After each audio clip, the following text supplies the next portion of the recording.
O programa que você vai ouvir agora é uma produção independente. Os fatos e opiniões aqui expressos são de responsabilidade de seus realizadores. A Associação dos Universitários e Secundaristas de Belém apresenta Programa Voz dos Estudantes, pela Rua Nova FM.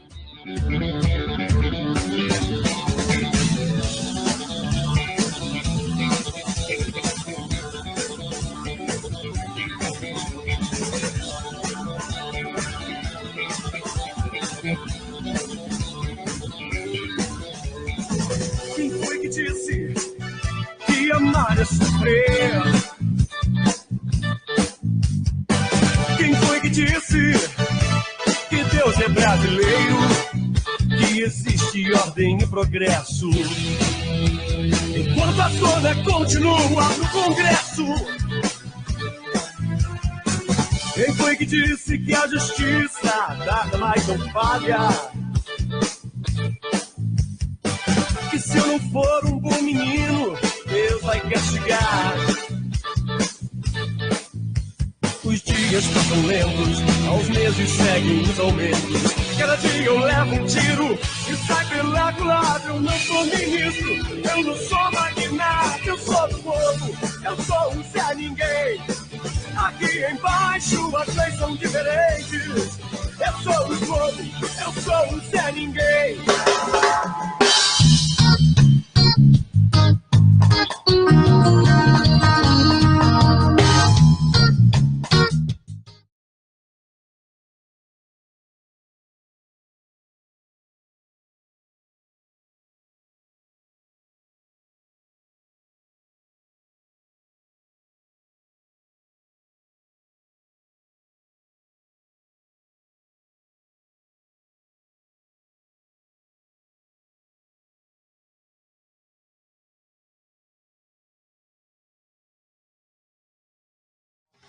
Vamos embora, que esperar não é saber. Programa Voz dos Estudantes. Apresentação: Eric Lima.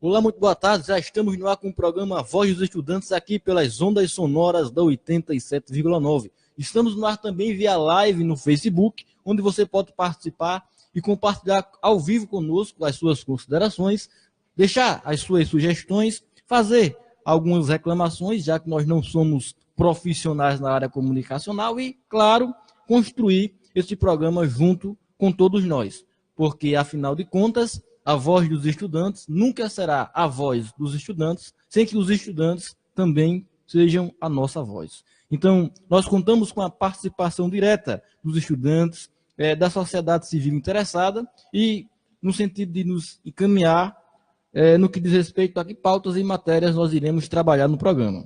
Nós, claro, sempre planejamos antecipadamente aquilo que vamos trabalhar ao vivo, mas, evidentemente, é muito mais proveitoso quando o diálogo acontece com a multiplicidade de opiniões. E o programa de hoje é para pensar um pouco sobre as eleições de 2018. Hoje nós já fomos informados que talvez no próximo sábado, no sábado antes da eleição, o programa não vai acontecer, é possível que tenha alguma reunião. Nós já dissemos no sábado passado que no programa do sábado antes do primeiro turno não houve programa em função da associação não ter sido avisada dessa tal reunião. Hoje, eles estão avisando com antecedência, então é possível que no sábado, antes da eleição, o próximo sábado, este programa não aconteça. Então, a gente já vai aproveitar o momento para fazer as considerações sobre a eleição ainda no programa de hoje. Mais uma vez, fiquem à vontade para compartilhar conosco as suas opiniões pessoais. Isso, claro, sem fazer aquela propaganda política, certo? Vamos fazer uma leitura crítica dos candidatos, da análise social da realidade brasileira, mas sem estar necessariamente apontando esta ou aquele candidato como melhor, como mais favorável. Pois bem, o que é que nós temos de imediato na eleição de 2018 agora? Confusão. Está tudo muito perturbado. Sempre que nós ligamos a televisão, em algum noticiário, nós acompanhamos a notícia de que houve algum tipo de fraude, a intenção, a investigação, a denúncia, a processo, é um candidato processando o outro. São acusações mútuas acontecendo a todo momento, e o eleitorado brasileiro fica nesse meio campo, no meio da guerra, sem saber exatamente como é que vai reagir a tudo isso. Isso porque a decisão que iremos tomar no próximo domingo, no domingo das eleições, será a maior das decisões já tomadas por qualquer brasileiro. Isso porque nós estamos confrontando dois projetos de governo que não só são diferentes, como se auto-excluem. Porque nas eleições anteriores, nós observamos que os candidatos de oposição, apesar de se autodenominarem oposição um ao outro, apresentavam propostas de governo um tanto quanto similares, de tal forma que a escolha de um ou de outro não implicaria em mudanças consideráveis na realidade social do Brasil. No entanto, as eleições de 2018 estão sendo marcadas justamente pela oposição de dois polos que, em alguns momentos, em alguns discursos, chegam às extremidades. Esses discursos que se auto-excluem, literalmente impõem à sociedade brasileira a escolha entre duas faces de uma mesma moeda. De tal forma que, escolhendo um ou escolhendo outro, o resultado imediato parece ser um caos, parece ser a confusão, a instabilidade.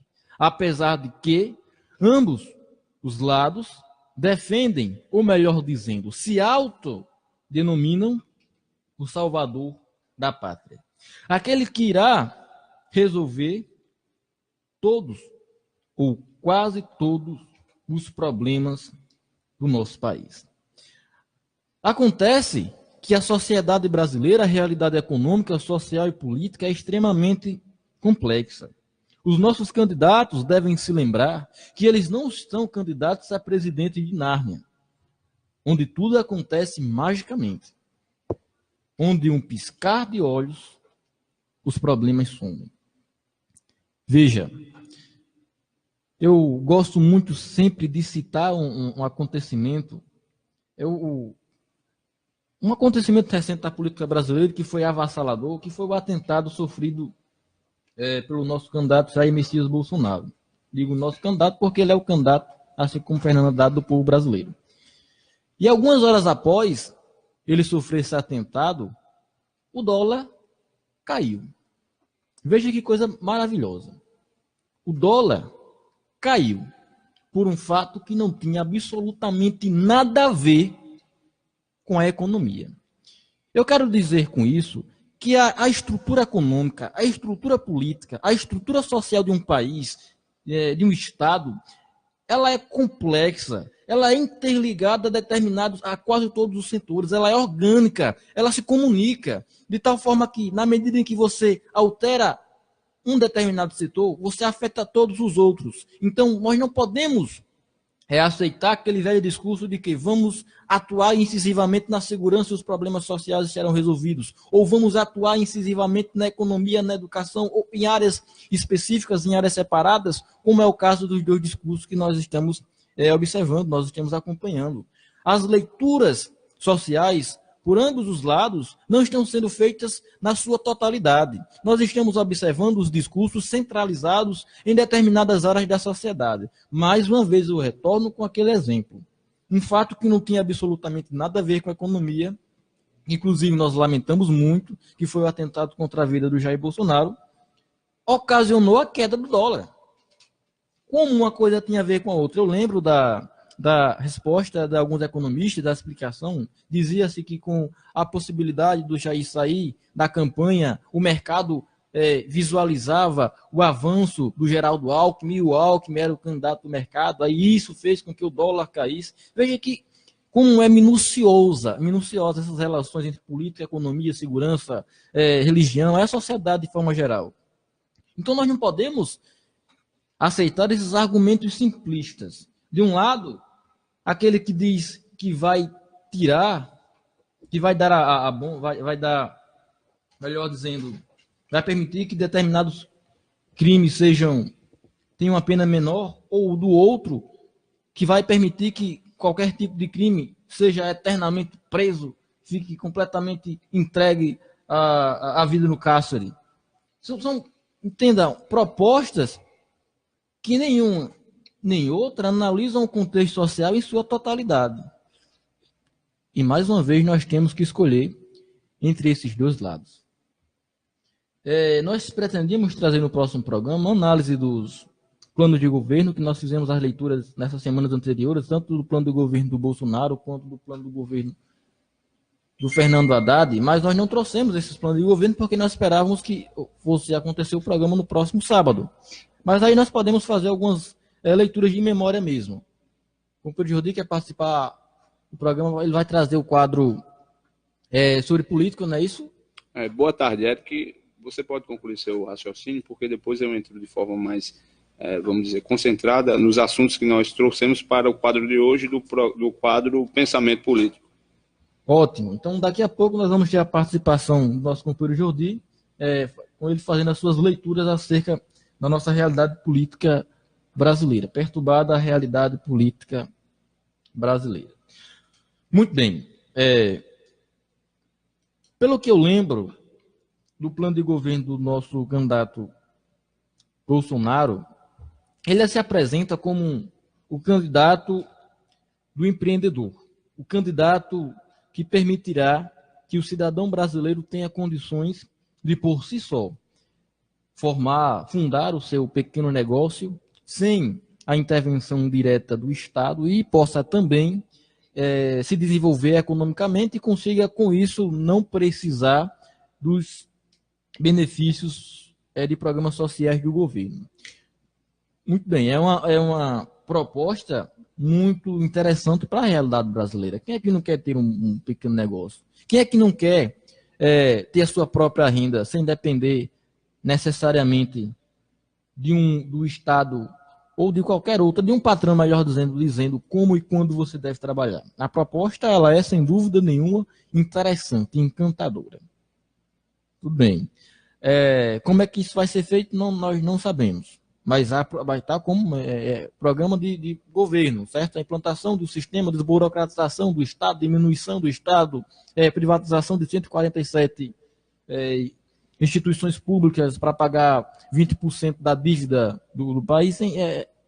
É uma abstração muito grande, uma quantidade de propostas muito abstratas e encantadoras. É quase um romance. Eu não estou dizendo que isso é ruim, estou dizendo que é uma leitura muito fácil, muito agradável. Você lê aquele texto e jura que, inclusive está explícito isso. Acabado o ciclo do PT, ele diz isso muito bem. Nós teremos um país livre da corrupção, com a pobreza erradicada, com a moralidade restabelecida. Nós vamos viver num país de maravilhas. Ok. Uma proposta também muito incisiva do governo do Bolsonaro está no plano do governo dele. Infelizmente, nós não tínhamos planejado fazer essa leitura hoje, nós estamos adiantando essa leitura em função do fato de que talvez nós não tenhamos o programa Voz dos Estudantes no próximo sábado. Uma proposta muito incisiva, que inclusive foi confrontada pelo seu economista Paulo Guedes, que é a proposta da carteira de trabalho verde e amarela. É uma proposta um pouco confusa, que diz mais ou menos assim: hoje, para o indivíduo ele ser empregado, ele precisa, para ele ser empregado oficialmente, é claro, para ele participar, para ele ter direito aos benefícios sociais, ele precisa ter a sua carteira assinada, aquela carteirinha azul que garante os benefícios sociais do empregado, bem como também oferece algumas garantias para o empregador. Mas, de acordo com o programa de governo do Bolsonaro, essa carteirinha azul, ela acaba por dificultar o empregador, porque ela dá muita obrigação para o empregador, como, por exemplo, a obrigação de um salário mínimo, que nós já tivemos uma leitura muito aprofundada no Superior Tribunal Federal, que inclusive já permitiu o trabalho intermitente, que não garante o salário mínimo ao servidor público, aliás, ao empregado. Então, está nesse âmbito de discussão.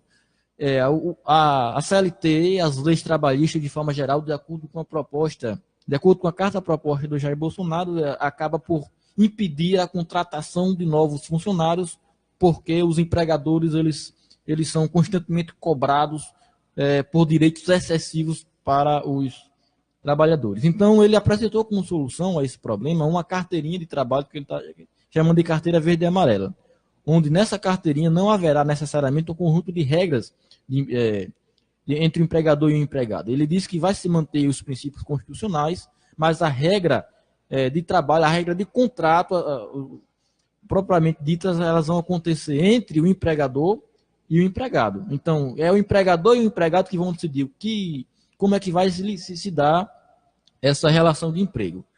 Mais uma vez, é uma proposta interessantíssima para a realidade brasileira, mas que não demonstra que, no momento, tenha condições de efetividade. Lembro que, inclusive, o Paulo Guedes ele foi confrontado sobre essa proposta na Globo News, quando ele deu uma entrevista para a Globo News. Ele disse que essa era uma proposta porque precisava de uma solução, mas que talvez não fosse viável no momento. Essa era uma ideia, uma suposição, era um sonho, era um objetivo, mas que existiam empecilhos propriamente dentro da Câmara do Congresso Nacional, que talvez não fosse aprovar, mas era um objetivo de campanha. É o que está lá, e é a leitura que eu consigo fazer para vocês, garantindo fidelidade ao texto, certo?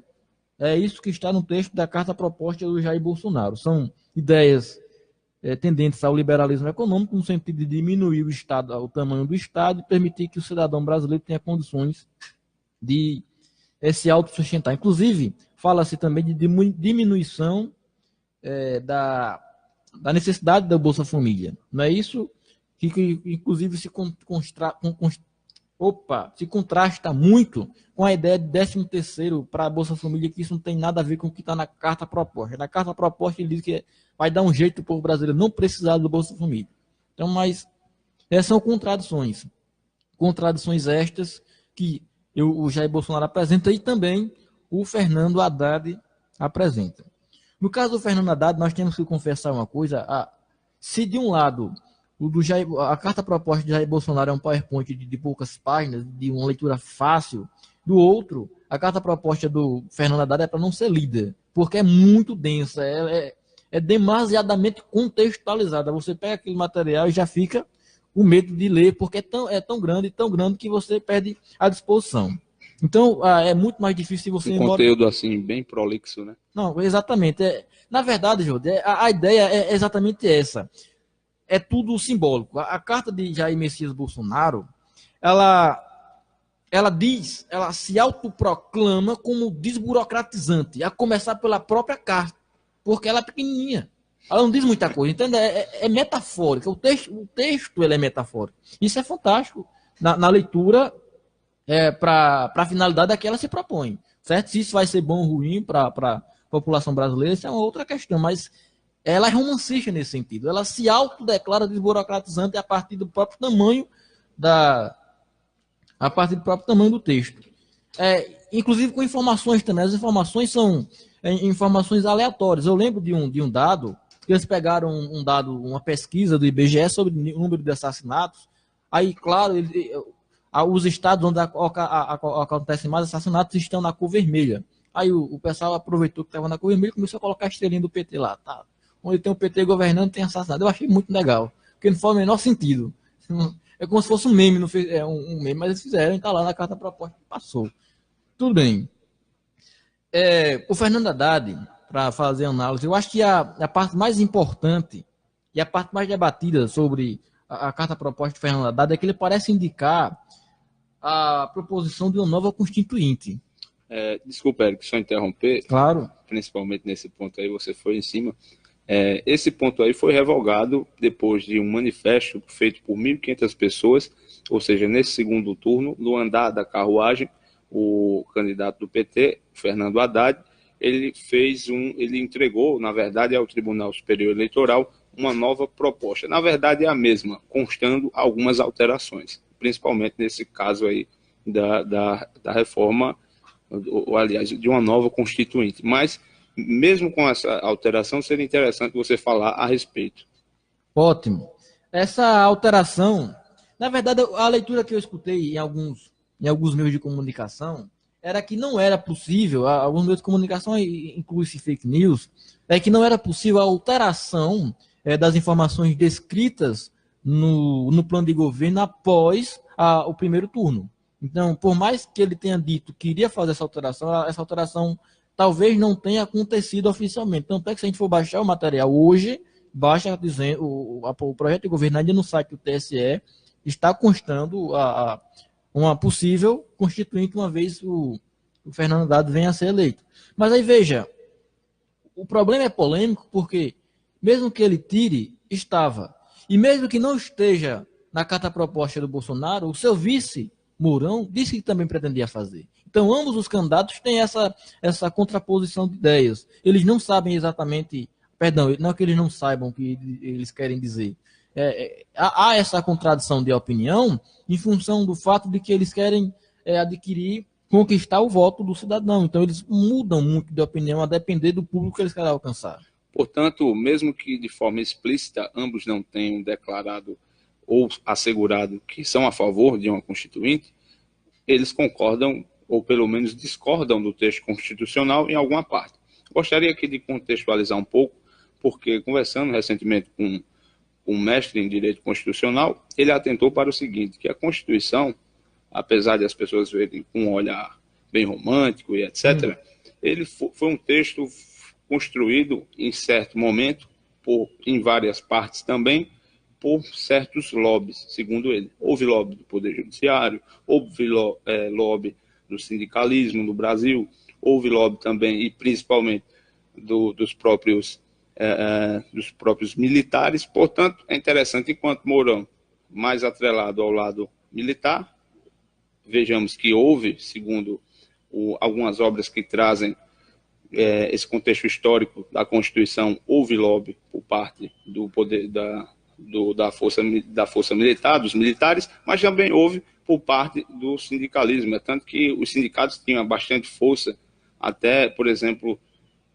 outros dias, com relação à reforma trabalhista, que hoje já tem menos força.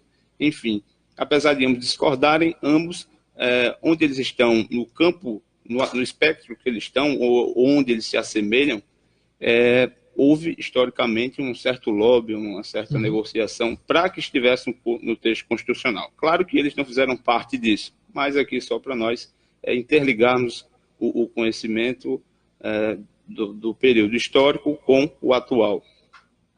Ótimo, então deixa eu mandar um alô para a nossa companheira Babi, que está nos acompanhando via live no Facebook. Ela já parabenizando o programa, ela está dizendo aqui alguma coisa, hashtag ele não, tudo bem.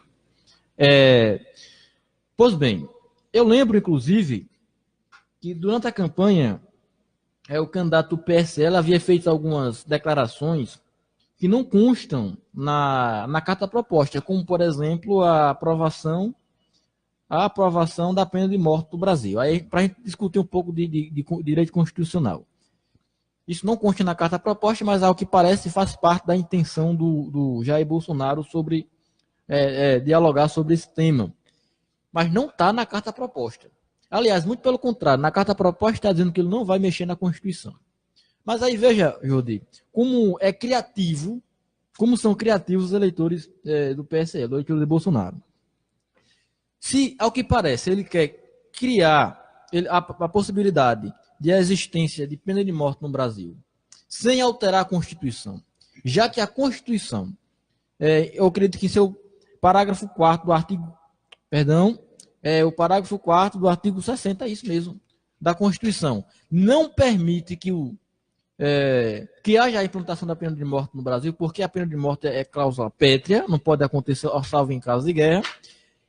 Como é que haveria essa modificação no futuro governo Bolsonaro? Veja que pulo de gato que foi dado. Eu escutei esse argumento aqui em algum canto. Eu não vou dizer aonde, mas eu vou dizer que eu escutei, para evitar citar nomes e situações. Mas o argumento que foi dado foi o seguinte: o parágrafo 4º do artigo 60 é cláusula pétrea, mas o artigo 60 não é cláusula pétrea. Então, é possível revogar o artigo 60 e assim sem alterar a necessidade de uma nova Constituinte, retira-se de uma vez só todas as cláusulas pétreas, revogando o artigo 60, que não é cláusula pétrea. Eu realmente achei esse argumento muito interessante, muito legal, porque ele simplesmente não faz o menor sentido. Porque se no parágrafo 4º do artigo 60 diz não se pode mexer nas cláusulas pétreas, e você simplesmente exclui o artigo 60, tira o artigo 60 da Constituição, você está mexendo nas cláusulas pétreas. Isso não faz um sentido lógico, mas é argumento de defesa de alguns setores, de alguns defensores do Bolsonaro para tentar harmonizar. Essa ideia que ele tem, que não está na carta proposta, que deixa isso bem claro, não está na carta proposta a ideia de pena de morte, pelo menos eu não lembro, mas ele já havia declarado isso em momentos anteriores, mas ele disse na carta proposta que não ia alterar a Constituição. E aí, como é que fica? Ele vai colocar isso em pauta ou não vai colocar isso em pauta? Aí, para solucionar esse problema, esse conflito de interpretação, houve essa nova interpretação jurídica da Constituição. Eu achei muito criativa, não faz o menor sentido, mas é extremamente criativa. E eu não ficaria nem um pouco surpreso se eles começarem a ensinar isso nos cursos de Direito depois do próximo ano. Isso para passar a constar nos cursos de Constitucional. No segundo, terceiro ano de governo, ele vai fazer isso mesmo, porque vai ser doutrina, a galera vai estar escrevendo sobre. Eu não duvidarei disso, mas eu já deixo essa ressalva para o futuro, certo? Deixa essa ressalva para o futuro. Não faz sentido o argumento de que, revogando-se o artigo 60 da Constituição, revogar-se-ia também as causas pétreas. Isso me permitam a expressão, a ridicularidade. Então, não faz sentido. Mas eu vou deixar registrado, vou fazer um corte nesse vídeo, porque daqui a 3 anos, 2, 3 anos, é provável que esteja ensinando isso nas universidades. Vamos aguardar o futuro. O companheiro Israel também está chegando por aqui. E aí, perdão, companheiro Tiago, eu sempre confundo Israel com Tiago, Israel. E aí, quer fazer alguma consideração logo? Queria fazer boa noite aos ouvintes. Queria fazer um bate-bola aqui com o meu colega Jordi para tratar de um tema que é muito presente na política, que é a seção do conservadorismo. E não só eu, mas que também. Claro, estamos tudo no time aqui. E que eu quero falar o seguinte, eu vou começar a falar sobre a seção do conservadorismo, que acontece quando há uma quebra da cultura hegemônica da esquerda. E que esse conservadorismo, ele sai da centralidade do embate econômico e passa a ser um conservadorismo moral, que visa apenas a transformação da cultura. Em 2010, nosso país foi muito assolado por temas, questões de ordem, de costumes, questões essas que são relacionadas a políticas de aborto, casamento gay, cotas. Esse conservadorismo é uma mistura de um conservadorismo dos costumes, pregado nas igrejas evangélicas, e resultados de um anti-intelectualismo ferrenho quando se diz respeito que a ditadura foi boa por usar e que trouxe muitas coisas boas para o país. O que você acha, companheiro Jordi? Não, nesse aspecto, como você viu, como o Eric viu, principalmente você que é estudante de história, você tem na história vários exemplos de quando o conservadorismo quis impor o seu contexto e pensamento cultural, ignorando muitas vezes o entendimento, vamos dizer, intelectual, não deu em boa coisa. Não estamos dizendo aqui que uma pessoa que conserva determinados valores, isso não há problemas. O problema está na imposição e é o que acontece principalmente nessa tendência mundial, que acontece principalmente na política. Como nós vimos que aconteceu nos Estados Unidos, a própria Europa está sofrendo com relação a isso. Não estamos, claro, agredindo ou criticando diretamente aquela pessoa que pense de determinada forma. O problema está nessa imposição. Eu gostaria de trazer, se eu conseguir encontrar aqui, uma leitura própria da cartilha, da carta de proposta do Jair Bolsonaro sobre a ditadura militar. E o que é que ela traz? Ela traz uma releitura histórica. Você, Tiago, que é estudante de história, está concluindo agora o curso, eu tenho certeza que você em suas salas de aulas, ficou sabendo das atrocidades cometidas pelos ditadores, pelos militares, na época em que eles eram governantes. Você ficou sabendo, por exemplo, que a intenção originária deles era assumir o governo e estabelecer, criar estabilidade econômica, estabilidade social, mas aí eles se encantaram demais com o poder e acabaram passando 21 anos governando este país. Mas aí, essa é a leitura histórica que você compreende, que nós compreendemos, que nos foi ensinada dentro de sala de aula. Aqui, achei. Porém, a leitura nova que é trazida pela cartilha do Bolsonaro, por exemplo, é assim, ó. Posteriormente, é uma citação direta da cartilha. Posteriormente, outros heróis impediram a tomada do poder por forças de esquerda que planejavam um golpe comunista no Brasil em 1964. Aí eles citam, conforme editorial do Globo de 7 de outubro de 1984. Eles estão dizendo que aquilo que a escola ensinou, aqueles que a escola ensinou que eram ditadores, que eram torturadores, que realmente foram, na realidade são heróis. Eles estão reconstruindo a história deste país. Eles estão tentando reconstruir a história do mundo. Inclusive, eu lembro do caso da escravidão, onde o candidato do PSL disse, na entrevista com Roda Viva, que não houve escravidão, que basicamente os escravos se entregavam aos europeus. Ele disse, está gravado. Por quê? É uma nova forma de se fazer a história. Essa ideia de conservadorismo traz não somente a conservação de determinados valores, princípios, mas traz também uma reconfiguração, uma reescritura da história.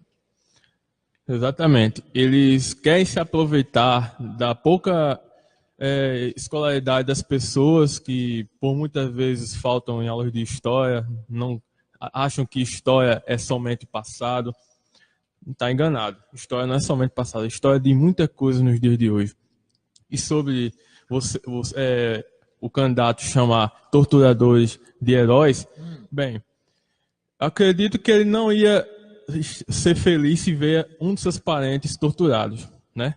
A exemplo de quem já quebrou a cara uma vez foi o grande Nelson Gonçalves, né? Que ele praticamente elogiou a política dura do Emílio Garrastazu Médici, um dos ditadores na época, e que falava que muita gente estava exagerando. Você vê, um grande intelectual apoiando as torturas, a ditadura, e dizer que as pessoas somente estavam exagerando pelas atrocidades, que a ditadura não estava cometendo excesso.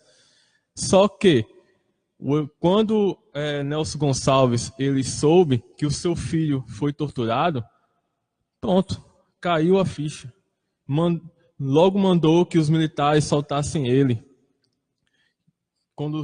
E o filho relatou para ele que foi espancado, seu peito foi afundado, estava totalmente machucado. Não tinha mais o que dizer. E aí, você ainda defende a tortura? De licença, quando você falou, Eric, de uma das justificativas do golpe militar de 64 era evitar um golpe comunista. Eu, rapidamente, com aquelas loucuras que estudante tem, fiz uma breve analogia aqui, sabe com o quê? Que me recordei do conto de Machado de Assis, Relógio de Ouro, que da mesma forma que usam esse argumento, eu comparo quando Luiz Negreiro, que é um dos personagens do conto, quando ele achava que na verdade era Clarinha, sua esposa, que havia recebido um relógio, no caso de ouro, de um amante, Tiago, na verdade foi ele que recebeu de um amante dele, ou seja, quem traía ali na relação, o errado da história, trocando em miúdos, era Luiz Negreiro. Realmente nós temos essa infelicidade de trocar, de inverter os papéis sociais. Lembramos que em 1937 o governo de Getúlio Vargas disse: os comunistas estão invadindo o Brasil, vamos, para evitar uma ditadura, implantar uma ditadura. Em 1964 disseram: os comunistas estão invadindo o Brasil, então para impedir uma ditadura, vamos implantar uma ditadura. Hoje, o discurso é exatamente o mesmo, é incrível. fala-se de ditadura comunista em Cuba, fala-se de ditadura comunista na Venezuela, inclusive o argumento é muito forte, né? O Brasil vai se tornar uma Venezuela, caso o PT chegue ao poder de novo. E a pergunta... A pergunta é, cadê a ditadura? Em 13 anos de governo, né? Tudo bem. Mas aí, veja, são questões que devem ser suscitadas, questões que devem ser feitas para ambos os lados. Nós aqui não estamos querendo dizer que o candidato do PT é um candidato que apresenta melhores propostas. Eu queria fazer um comparativo, mudando de assunto, já você volta, com a relação de ministérios. O Jair Bolsonaro promete em sua carta proposta a diminuição de ministérios com a intenção de diminuir os gastos públicos. O Fernando Haddad, ele já parece prever a criação de novos ministérios, são 3 no total, porque parece que nós estamos, na carta proposta dele, diminuindo a ação do Estado no que diz respeito aos direitos humanos e direitos sociais. Então, para garantir a implementação de direitos humanos e direitos sociais, é preciso a criação e a recriação de novos ministérios. Então, é importante fazer essas linhas de contraposição que cada autor pensa, cada candidato pensa acerca do mesmo tema. De um lado, nós temos a diminuição dos ministérios por uma questão econômica, do outro, nós temos o aumento dos ministérios por uma questão social.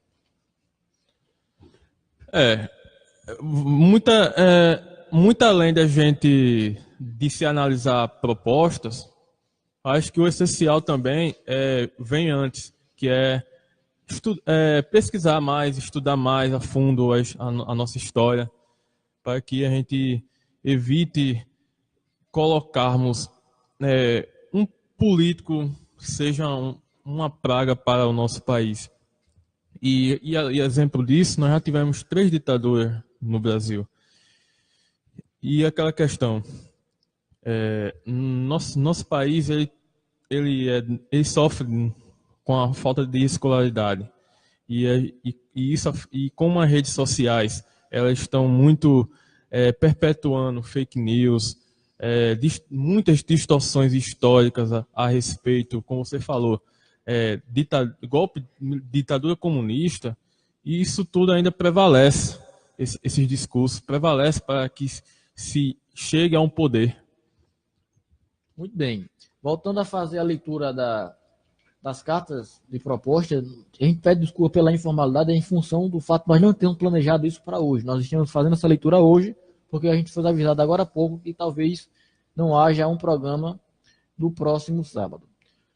Com relação a armas, como nós já sabemos, o futuro governo de Bolsonaro, se eleito for, vai priorizar a liberação do porte de armas, inclusive para o cidadão usar as armas fora da sua residência, porque dentro da residência da sua casa ele já pode, desde que atenda determinados requisitos.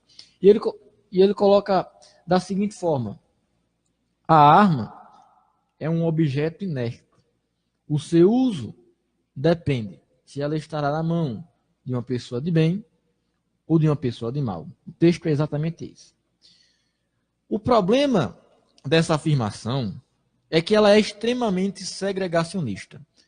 Qual é o critério utilizado para definir uma pessoa de bem e uma pessoa de mal?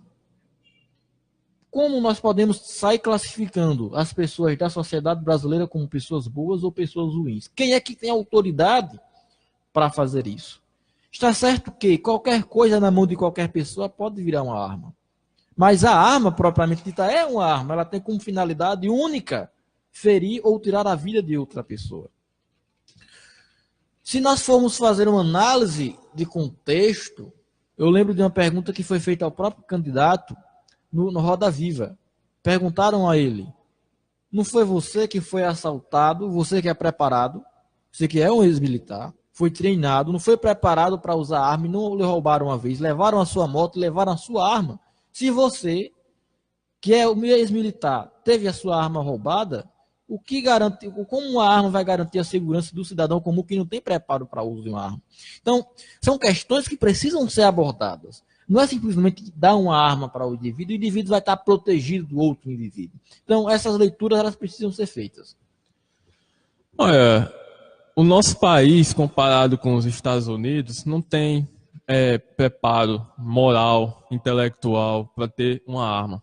Uma briga de trânsito, um taxista bate um carro sem querer no outro veículo, aí sai um cara com a arma, enraivecido, e não vai pensar duas vezes. Quem é que vai ter controle na hora da raiva? Nós tivemos o caso agora há pouco daquele segurança que matou um colega de trabalho por conta de uma bolinha de papel. Ele disse que estava se sentindo incomodado e simplesmente... Eu não sei se você viu o vídeo. Pra você ver. Se você viu o vídeo, foi extremamente cruel. Ele simplesmente mirou a arma, matou o indivíduo e saiu com tranquilidade. O delegado que atendeu o caso disse que nunca tinha visto aquilo na vida dele, somente em filmes, porque foi cruel. Ele se sentiu empoderado. Tem uma arma, pô, matei e acabou a conversa. E aí? Como é que isso vai lidar nas relações individuais? Ainda nessa segregação, falando de o que seria o cidadão de bem, o cidadão de mal, infelizmente, nós temos muitos cidadãos estigmatizados, principalmente pelas vestes, pelas características físicas. Por exemplo, muitas vezes tem uma pessoa que se veste mal ou semelhante àquilo que algumas pessoas atribuem a bandido, entre aspas, e há muitas pessoas bem vestidas, mas que são inteiramente ligadas ao crime, por exemplo. Então, nesse caso, quem seria o cidadão de bem? Aquele trabalhador que se veste dentro das suas limitações econômicas, ou aquele, Tiago, que veste o terno, mas é envolvido em vários escândalos, por exemplo. E esse segundo caso, o bem engomadinho, mais podre, no sentido moral, seria aquilo que a Bíblia chama de sepulcro caiado, que seria por fora aquele túmulo bem arrumadinho, bem feitinho, mas por dentro tem aquela matéria em estado de putrefação. Muito bem. Sim, Tiago? Bem, questão do armamento. Como você disse, quem é um cidadão de bem? Ninguém é cidadão de bem quando está apontando a arma e matando alguém. Logicamente que ninguém. E a questão é a seguinte: quem é o inimigo? Se você pega armas para todo mundo, quem é o inimigo? Se um rico mata um inocente, e aí? Já aconteceu aquele caso de João Pessoa, de um vereador ter... Não sei se tu lembra, Jordi, aquele caso famoso em João Pessoa, de um vereador que não foi preso, mas matou um... Parece que foi mais ou menos assim. Enfim. O cara prega também que vamos matar aqueles índios, né? E o MST também. Finalizar o movimento.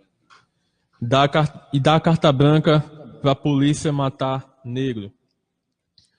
Rapidinho, também fazendo uma crítica ao plano de governo de Fernando Haddad. Assim, fizemos algumas críticas aqui. Não, estou acelerando porque eu vou trazer também algumas notícias que seria do quadro Pensamento Político, mas como englobamos e o programa hoje foi só referente às eleições da semana que vem, até porque não é certeza que sábado haja o programa, estou tentando adiantar um pouco.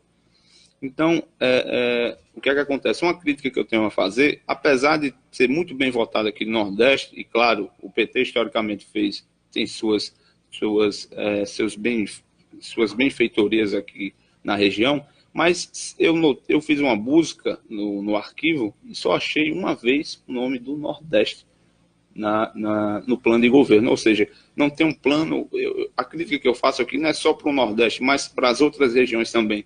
No caso dele, não houve um plano regional, estrutural, etc., inclusive e principalmente para o Nordeste, que tanto se fala e tanto, às vezes, até se gaba o próprio partido, aqui já que estamos para fazer crítica, mas não houve um olhar nesse sentido para a região Nordeste. Muito bem. Eu queria trazer um outro ponto do programa do Fernando Haddad. Se é para falar de polêmica, vamos falar de polêmica dos dois lados, que é o programa Transcidadania. Esse programa foi extremamente polemizado nas redes sociais. Ele diz o seguinte: é o ponto 2.4 do plano de governo do Fernando Haddad, chamado Promover a Cidadania LGBTI+. Promoveremos o direito à vida, ao emprego e à cidadania LGBTI+, com prioridade para as pessoas que estão em situação de pobreza. Aí vamos pular aqui um parágrafo. Ademais, fortalecerá o Sistema Nacional LGBTI+, e instituirá a rede de enfrentamento de violência. Parará, pula-se parágrafo. Além disso, implementaremos políticas para enfrentar a mortalidade de pessoas travestis e transexuais e criará nacionalmente o programa Transcidadania, que garantirá bolsas de estudos a pessoas travestis e transexuais em situação de vulnerabilidades que concluíram ensino fundamental e médio articulado com a formação profissional. A polêmica acerca desse tema divulgado nas redes sociais é sobre a questão da situação de vulnerabilidade. Porque independente se o cidadão é ou não transexual ou travesti e está em situação de vulnerabilidade, ele já deveria ter o seu direito garantido de ter uma bolsa de estudo para concluir o seu curso de ensino superior. Não é o fato dele ser transexual ou travesti que deveria dar prioridade a ele. Esse é o argumento que nós estamos escutando com firmeza, com muita audiência nas redes sociais. Nesse caso, você consideraria, Eric, também como uma forma meio que não de segregação? Você pegou muito pesado com essa pergunta, companheiro. Para a gente equilibrar aqui as críticas. Claro. Eu acredito que a forma como está sendo colocada, sim. Porque gostei muito da tese de que, pelo fato do cidadão já estar em situação de vulnerabilidade, ele já deveria ter a garantia de ter uma bolsa de estudo. Então, não é o fato da sua opção sexual, da orientação sexual, que vai lhe garantir o direito ou não de ter o acesso gratuito ao ensino superior e ter acesso também à bolsa de estudo. O programa está já acabando, eu queria só pedir licença para trazer as informações, principalmente dos dois candidatos. Haveria mais informações, mas como o tempo, infelizmente... Na verdade, Jordi, a gente começou um pouco tarde, a gente pode dar Sim, mas de toda forma, ótimo. Melhor ainda que a gente fala de uma forma mais compassada. Eu vou começar trazendo as informações de Jair Bolsonaro, que, segundo o UOL, ele não descartou manter integrantes do governo Temer. Ele, inclusive, declarou, abre aspas, nem tudo do governo Temer é ruim, fecha aspas. Então, o que é que a gente pode vislumbrar com isso? Talvez, ele prevendo uma possível vitória, ele talvez não queira entrar em conflito ou atrito com o governo Temer, que ainda tem 2 meses de governo. Ou seja, aquele governo que fará a transição para uma possível vitória do Bolsonaro. Então, aí ele aparenta uma certa habilidade nesse ponto. Segundo o Estadão, outro importantíssimo site, trouxe a informação que no Rio de Janeiro, hoje, o Bolsonaro cogitou o fim da reeleição. Algo que, inclusive, já é discutido bastante no Congresso, já foi discutido, mas que hoje ainda não temos essa caracterização aqui no Brasil. Bolsonaro também, é bom lembrar que durante a semana ele fez bastante marketing no seu tempo de TV, na propaganda tanto do rádio como da TV, com a relação do Nordeste. Ele, inclusive, uma região que ele não foi tão bem votado, então ele está impondo aí um forte marketing para a região Nordeste, então isso é algo que nós achamos interessante trazer. Só para concluir aqui com relação ao Bolsonaro, as informações referentes a ele, o TSE, Tribunal Superior Eleitoral, deu prosseguimento à ação do PT contra Bolsonaro, referente àquelas denúncias de mensagens enviadas pelo WhatsApp que foram bancadas por empresas, que segundo o site Folha de São Paulo, chegou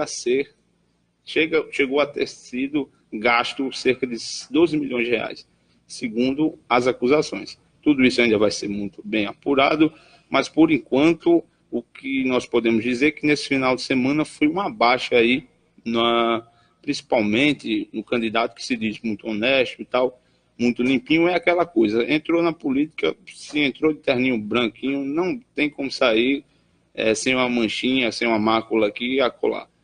Portanto, essa questão do Caixa 2, pelo menos da acusação, segundo as denúncias dos sites, pegou mal para a campanha dele nesse final de semana. Quanto a Fernando Haddad, ele fez campanha hoje no Ceará. Inclusive, Ceará, que o PT costumava ganhar nos últimos anos, foi um estado que ele não venceu. Quem venceu lá foi o ex-governador do estado, Ciro Gomes, inclusive que teve seu irmão eleito como senador. E no início da semana, o irmão dele fez uma declaração considerada polêmica, mas, por outro lado, crítica. Então, houve essa disparidade de entendimento dos prós e contra PT com relação os argumentos utilizados num palanque por Cid Gomes, o irmão de Ciro, mas que depois talvez tenha sido apaziguado por um vídeo feito pelo próprio Cid, confirmando que votará nesse segundo turno no Fernando Haddad. E hoje ele fez campanha lá em Fortaleza e foi para a briga. Por que eu digo que ele foi para a briga? Ele disse, Eric, no palanque com Bolsonaro, abre aspas, vem dizer na minha cara o que o WhatsApp falou mal de mim durante toda a campanha. Ou seja, ele se referiu à informação que eu acabei de trazer com relação a algumas acusações contra o Bolsonaro. E ainda chamou o Bolsonaro de soldadinho de Araque. O homem hoje estava endiabrado, né? Que ele costuma ter aquele comportamento de bom moço, que é um estilo político mais voltado para os políticos, vamos dizer assim, da região ali de São Paulo. Você pode dizer que o Márcio França, o Dória, o Alckmin, eles sempre têm esse modelo mais bom moço. Cada região tem sua peculiaridade. Além disso, durante a semana, algo que chamou a atenção foi que o Fernando Haddad, vislumbrando uma possível vitória no segundo turno, já disse que gostaria de contar com Mário Sérgio Cortella, filósofo, escritor, para ser o seu ministro da Educação. Portanto, por hoje é só isso com relação às informações deles. No próximo sábado, há incerteza de haver ou não programa. No subsequente, nós falaremos de uma forma geral da avaliação do que virá no ano de 2019, e aí a gente já vai ter a certeza de quem foi eleito. E com base nessas informações, faremos as avaliações futuras, né, meu amigo? Muito obrigado pelo espaço e toca a bola aí. Nós agradecemos mais uma vez ao companheiro Jordi por estar trazendo essa leitura sistematizada, certo? Geralmente aqui a gente tenta fazer essa sistematização, mas mais uma vez a gente pede desculpa hoje, nós estamos extrapolando o que era previsto para o programa. Nós não tínhamos planejado para hoje trazer as cartas propostas, mas foi o que deu para fazer. A gente fez algumas leituras e apontamos algumas críticas, tanto da carta proposta do Jair Bolsonaro, quanto da carta proposta do Fernando Haddad. Eu gostaria de fazer apenas um comentário sobre essa nova posição do Fernando Haddad no Facebook, de estar criando determinados conflitos que ele não criava antes. Ele não respondia, ele não a acusações no Facebook da forma como ele está respondendo. Essa foi uma prática de campanha do Cabo Daciolo. Certo? Então, ele está usando, na minha visão, o mesmo estilo de marketing do Cabo Daciolo do primeiro turno, de ficar respondendo mensagem do WhatsApp para outro candidato, de ficar criando polêmica direta. Eu achei uma estratégia sem muita criatividade. Eu diria até que a gente está maneirando, e vamos maneirar, claro, respeitando os princípios legais do Código Eleitoral e da Justiça Eleitoral, até porque para não nos comprometermos durante o período eleitoral. Mas, como eu disse, assim que passar, a gente vai fazer toda uma recapitulação do que foi a eleição em 2018 e, havendo a necessidade, vamos descascar. Aí sim. O companheiro Tiago está sendo aqui parabenizado pelo Deninho Pontes. Tá vendo? Ele dizendo, grande Tiago, parabéns aí pela sua fala. Abraço. Muito bem. Pois bem, eu acredito que o programa deu o que tinha de dar. Tiago, quer fazer alguma consideração a mais? Agradeço a participação e estarei no próximo programa. Muito bem, a gente lhe espera. Antes de encerrar o programa, deixa eu mandar o nosso abraço especial para o nosso companheiro Bruno Barreto, que não está aqui presente hoje por uma razão muito bem justificada. Eu mesmo estou completando 2 anos de namoro com a nossa companheira Dayana, ambos têm contribuído muito para este programa, para essa associação, então nós parabenizamos os dois por este momento tão especial na vida deles. São 2 anos de namoramento, 2 anos de relacionamento, realmente é uma coisa a se parabenizar. Eu queria elogiar, Eric, o seu corte no bigode aí, ficou muito bacana esse bigode, eu sei que não tem nada a ver, mas para descontrair no final do programa, achei muito legal esse bigode. Pois é, eu agradeço também os elogios pelo bigode. É bem conservador. É bem conservador, justamente. Aproveitar o momento também para mandar um abraço, agradecer a audiência dos meus pais, a minha mãe Gorete, ao meu pai Epitácio, ao meu irmão Edson e a minha irmã Heloísa. Aí o rapaz ali tá dando um leque-leque, né? Isso aí. E aí, tudo bem? Epitácio também tem bigode, né? Temos. Então tá o pai e tá o filho, muito bem. Agradecemos a audiência de todos os companheiros e companheiras que acompanharam o programa. Dizer que nós estaremos online na página do Facebook ao longo da semana para maiores detalhamentos, para discussões e, claro, para fazer o programa acontecer ao longo desses 7 dias antes das eleições. Podemos tirar algumas dúvidas, dar alguns direcionamentos. Não hesite em nos questionar caso tenha alguma dúvida acerca da atividade da associação. Estamos online todos os dias na página do Facebook. Mais uma vez, nós agradecemos a sua audiência e contamos com ela em nosso próximo programa. Até lá.